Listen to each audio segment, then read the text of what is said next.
Proxecto 15. Ferramentas xenéticas. Unha cebra na auga e DNI xenético.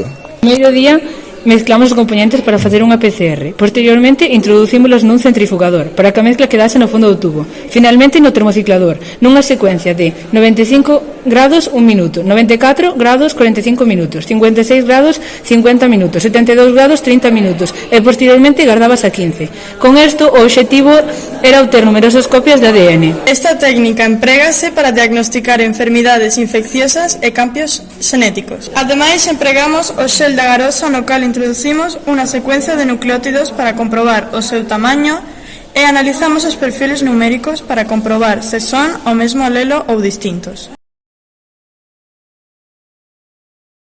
O segundo día comezamos inxectando cunha agulla moi fina un colorante líquido vermello en peixes cebra nacidos fai 44 horas. Non nos preocupamos por se os peixes podían sufrir ou non, xa que estaban anestesiados e estes non son tedor ata os 5 días de nacido.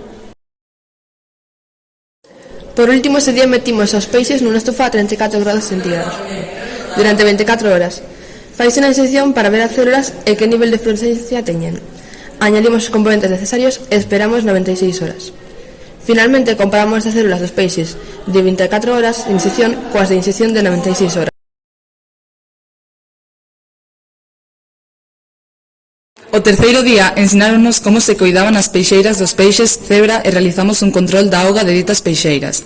Analizamos o cloro, o pH, a concentración de nitritos, de nitratos, etc.